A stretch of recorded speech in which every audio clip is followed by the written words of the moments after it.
What's good, young tube deli you? Raisin Toast is the most gay. We're gonna be talking about a little family today, how to have a happy family. We would have me talking. I'm gonna do the audio book today so you can actually experience the walk with me. As you see, you hopped right in the middle of it. I'm 3/4 of the way through my first lap, so you will not get all 3 laps. You will get 2 1/4. But let's get straight into it. We got our Nightingale Conant program. Let's see. Full credits to these guys, Audible, Nightingale Conant, and please support these guys because they are changing lives out here. Let's get it. Yeah. Let's focus on prioritizing. Knowing who is important and what's essential in your life is the first step towards gaining more time in your life. You have to work that out first in order for the rest of your life to make sense. You see, if you don't know who and what your priorities are, your life is reactive, controlled by impulse, chance, instinct, guilt, or sometimes even opportunity. So how do you find out who and what are essential? Well, most people know what their priorities are. They say it all the time. My family's what's important. They think it too. But if you take a look at their actions, very often their behavior, who and what they spend their time on belies what they think and say. I know what you mean. Men say their family is important, but they spend 90% of their time at or on work. Some of my friends and colleagues insist that they want to have more times with their wives and children, but when push comes to shove, that time rarely comes. Now, these guys aren't lying, and they have the best intentions. But somehow what seems compelling is to work. And what comes naturally is to play an occasional round of golf or some tennis, or even to have a drink with the guys after work. Well, I think that women also get distracted from family time too. Only their sense of what needs to be done is different from that of men's. While men may feel compelled to stay the course in work-related activities, many women feel pulled, not only by work demands, but by things that they just happen to have said yes to, or by household stuff, shopping and cooking and chores and errands. Both men and women get lost in the hustle-bustle of everyday life. We'd like to help you get away from this kind of reactive living. So here's how you begin the process of acting on your priorities. To begin with, ask yourself, who is important to me? Stop and write down your answers.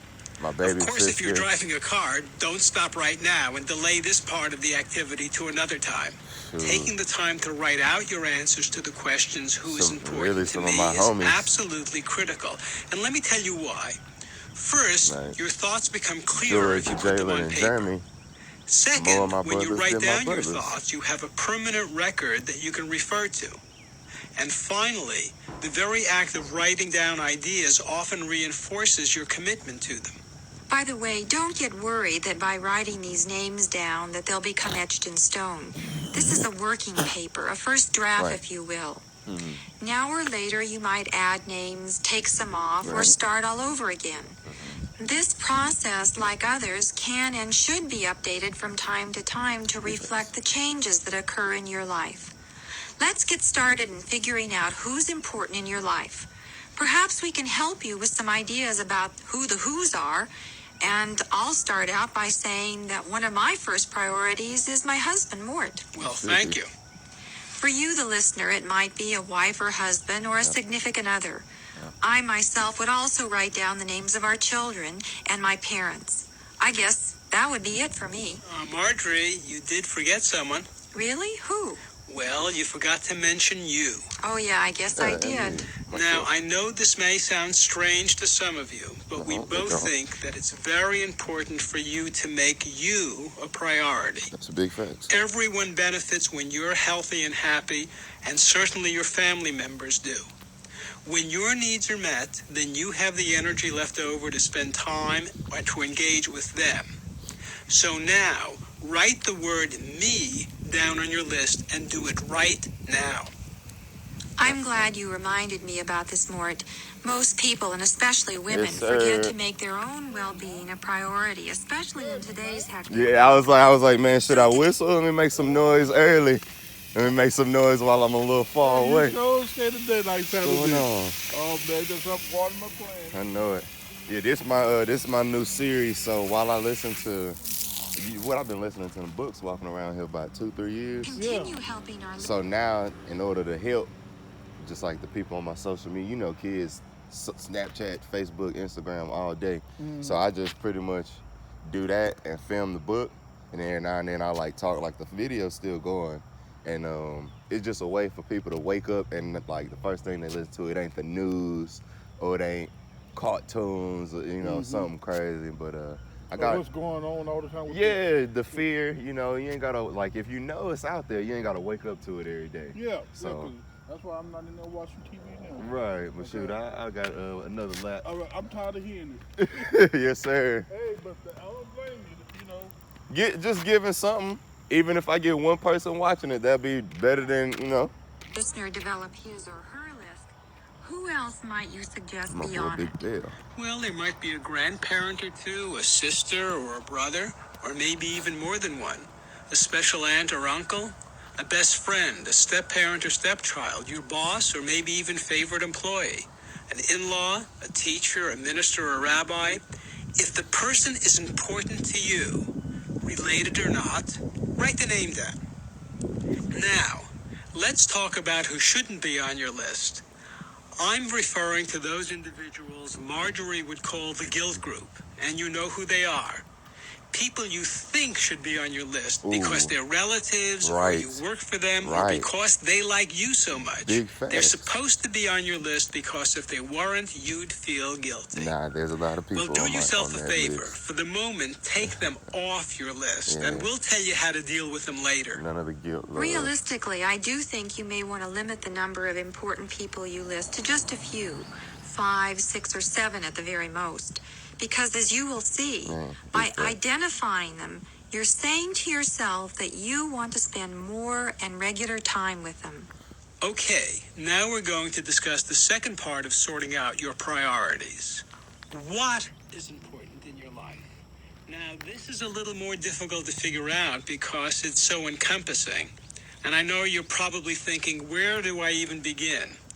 Well, here are some general categories to consider: your work or your school or your professional development, accomplishments of any kind, like if you're a musician, your church or volunteer work, any community service groups that you may be invested in, like Rotary or Kiwanis or Seroptimus, your financial stability, your home, special travel, like, for example, I decided 5 years ago I wanted to go to one new place every year.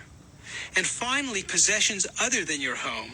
Things like that special car that you've been working on for the past 5 years. A boat, artwork, a music system, a vacation home, or whatever seems important to you.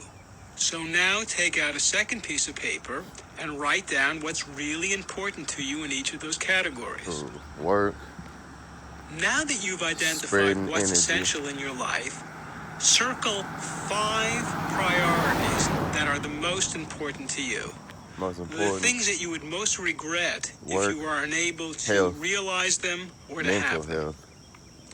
Okay, you should now have between a half dozen and a dozen who's and what's identified that are very important to you. These are your stated priorities. Games. In light of those priorities, we want you to consider carefully the following question. If you only had a short time to live, what would you like each of the important people that you have identified to remember that you had shared with them? What kind of memory of you as a husband or wife, as a father or a mother, as a son or daughter, as a friend or colleague, would you like them to cherish? What are the words that you'd like to have them use to describe you? How would you like to have others characterize your life? What contributions or achievements would you like to be remembered for? What difference would you like to have made in other people's lives? By the way, you may want to stop so you can write down all these questions. Yeah, Stephen I wanna Covey write with calls this one. process that we're taking you through beginning with the end in mind. Oh, That heard. is, you start with the image of the end point of what you want your life to be, Mm-hmm. and you use this as a frame of reference for how you live your life today, tomorrow, next week, next month, and God willing, for a long time to come. Your life can be examined and evaluated by comparing how you live it on an everyday basis with whether or not you're spending your time on your priorities. In other words, you check to see if your behavior matches your good intentions. Covey also warns us about getting caught up in the activity trap. In the busyness of life, where working harder and harder doesn't necessarily mean that we're getting anywhere. Haven't you met people, physicians, academics, businessmen or women, entrepreneurs, salespeople, who struggle for a higher income, more recognition, or an important place in their community, only to find that their drive to achieve blinded them to what really mattered most in their lives? Their families. Research on the most successful business people in our country has identified that at the end of their lives, what they say they most regret is not having spent more time with their families. You can make your life more meaningful if you acknowledge who and what is deeply important to you, and keeping that in mind, act each day to be and do what really matters most, having a happy family. So perhaps the best way of ending this tape is to return to our favorite poet and good friend, Natasha Josefowitz. And she says, I have not seen the plays in town, only the computer printouts. I have not read the latest books, All right. only the Wall Street Journal. Have a great one. I've not heard the birds sing this year, only the ringing of phones. I have not taken a walk anywhere but from the parking lot to my office. I have not shared a feeling in years, but my thoughts are known to all. I've not listened to my own needs, but what I want, I get. I've not shed a tear in ages. I have arrived. Is this where I was going? No. I don't think so. I don't think I can let that. Yeah, I'm gonna let that call that. Let you talk to me. What's good? How are y'all liking the Raisin Toast walks? With absolutely no editing and no cuts, are you finding your attention span long enough to stick through them? I'm me, and I'll rewatch my videos, and I'm absolutely interested in what I'm saying, and I find it easy, simple, but I watch through my whole videos, but I'm me, so of course I'm gonna be interested in what I'm saying. But outside looking in, how are you guys liking it? You know what, to be honest, I don't know why I'm asking. I'm gonna keep putting these out. I'm gonna continue to do this. This will be something consistently done for me. It's not about who watches it right now. I want this to be out to the public for the free in as many platforms as possible. That's why I'm gonna put it on my Snapchat, on my Instagram. I'm gonna put it on this YouTube, and I just want it to sit on YouTube forever. Hopefully, everybody on the planet watches it, right? Everybody realizes that they become what they think about. They control their situations. The situations don't happen to them. They happen to us all, and it's more about how you react to a situation than the situation itself. I think people need to subscribe to more love-based news than fear-based news. Still know that the fear-based news is out there, but there's no point to think about it all day long. I know that right now there's airplanes flying above me, but there's no need for me to walk ducking, because one might fall down. If it falls, if he dies, he dies. So, I would never wish of something like that to happen to me or the people on those planes. But just because we know that there's a danger, pending danger, seemingly right above us. It's not mean we have to focus and wake up, talk about it. First thing we talk about is it, go to sleep talking about it, research it. Like, you become what you think about. I know financial freedom is out there. I know health and wealth is out there. I know beautiful, I would say women because I'm straight, but beautiful love partners are out there. I know successful children are out there. I know close connections with family is out there. So why not me focus? If I only can focus a little bit of my energy, I'm going to focus that energy on those things. Because just like I know that I just walked around with 50 houses. Somebody in one of those houses has a gun, and somebody in one of those houses could have shot me dead on the street. Did I choose to focus on that? No. Do I know that there's a possibility? Yes. But did I walk around ducking like, don't shoot, don't shoot, don't shoot the whole time I'm walking? No, bro. I walked, I enjoyed myself, I took my time. I know that there's pending danger out there. That's not what we focus on. It's not the same for everybody. A lot of people aren't blessed enough to live in this type of environment where they can, and I'm super grateful for that, and I don't want people to think that I'm not grateful for that, because I do think that there will be a time and place where people can't go for a walk around the neighborhood. Well, there's a place now, but yeah. But thank you guys for coming through, pulling up on the kid. That's the end of my walk. Have a great one.